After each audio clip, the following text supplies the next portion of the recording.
Right, so last year when Brent and I were thinking of going to Baffin Island, I bought this solar panel and I actually haven't had a chance to use it yet.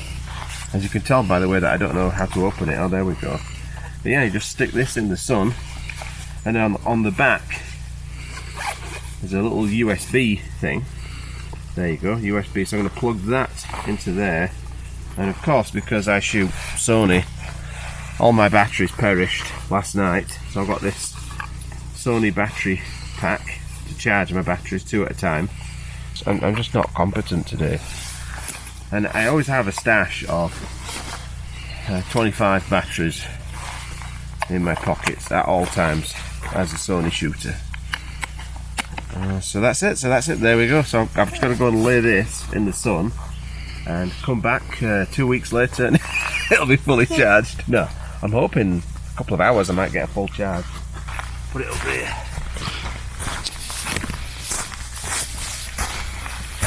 Getting lots of sun there. Sweet!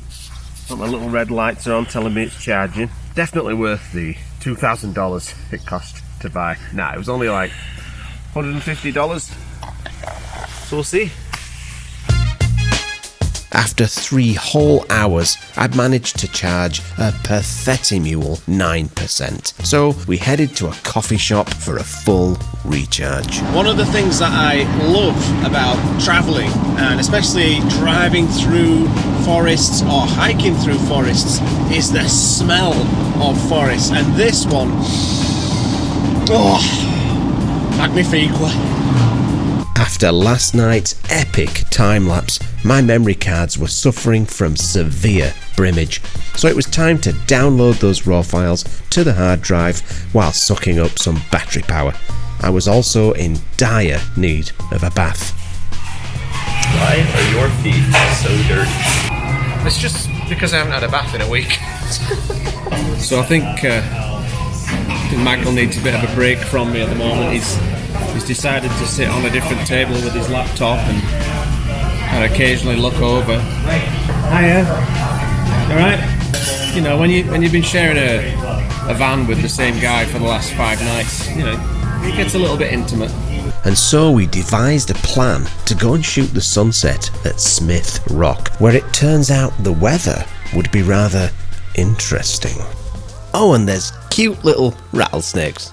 Isn't that nice? So we decided to come to Smith Rock, and it is rather tremendous, and we might get a sunset. There's some interesting clouds, but they may probably burn off by sunset. However, even though we came here for a sunset location, it's looking kind of hopeful. He's kind of slightly skeptical. I'm completely convinced that we can get a Milky Way right over these amazing rocks, and at the least, a lovely moonset. How are we going to find out? We're going to use the PhotoPills app. All right. Or just go down there and look too. Yeah? You want to just go take a quick jump real quick? See what you see? Yeah, it's only 34 Celsius. Yeah, let's do it. All right, so let's check PhotoPills then.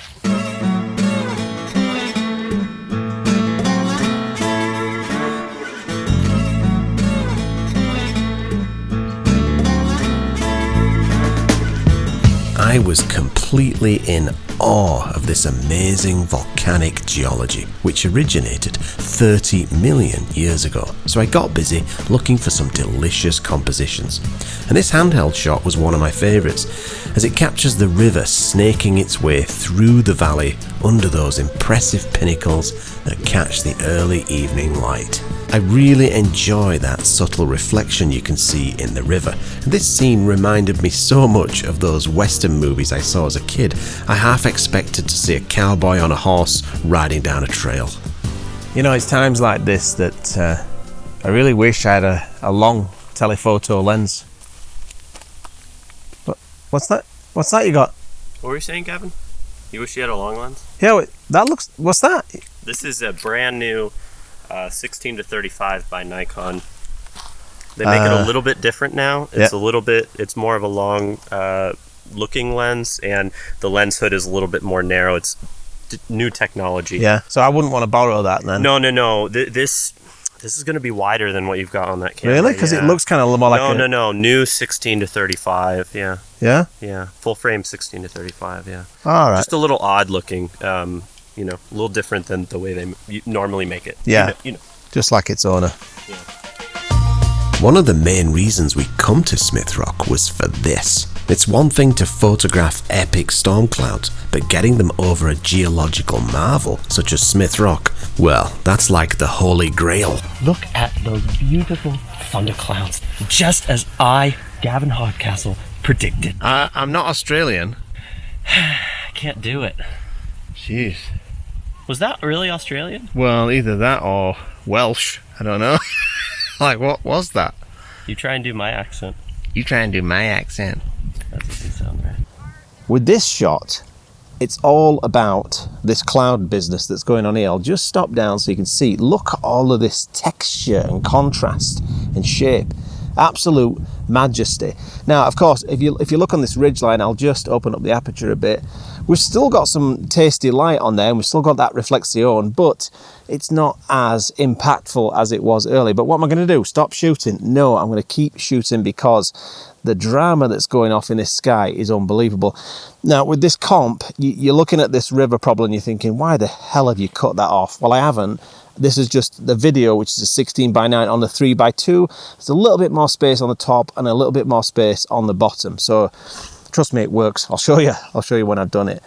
But yeah, it's just a simple process. Focus on the peak over there, and like the same shot from earlier, I'll polarize the sky and polarize the water, take that shot, bracket the different exposures, and then I'll turn the polarizer so it's just not doing anything, and that brings back my reflection and improves the blues in the sky over there. So yeah, this should turn out pretty juicy.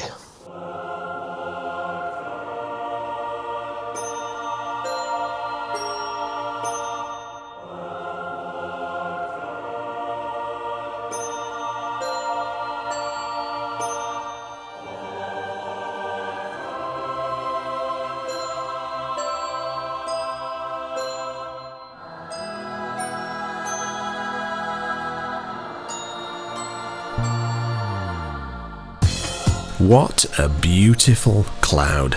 It was like watching a living painting take shape. That huge trailing shadow was such a sight to behold, and those glowing pinnacles were just the icing on the cake. For me, storm light is the ultimate kind of light for landscape photography, and especially for grand vistas like this one. Now, while I was shooting this image, I had in mind a 4:2 crop, and here it is. And I wanted to simplify the foreground and feature more of the clouds and the pinnacles. Now, I can't quite decide which version I should print, so please post a comment below and let me know which one you like best. It's not taking too long to come down this.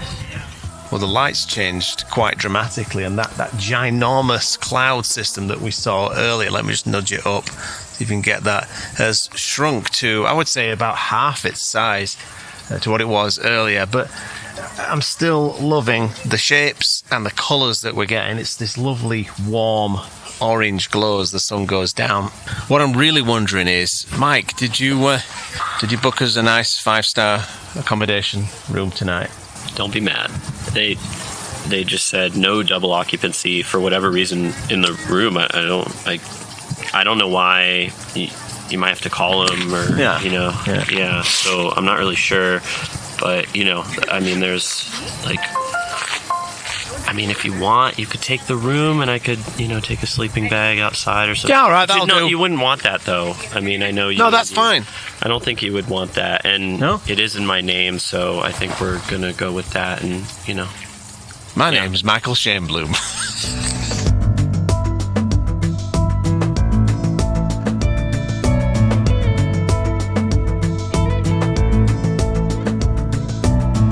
Both Michael and I agreed that Smith Rock was well worth this visit.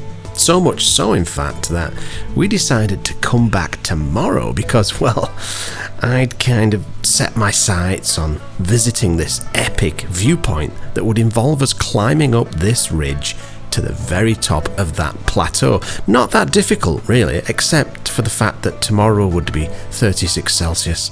He didn't seem too keen.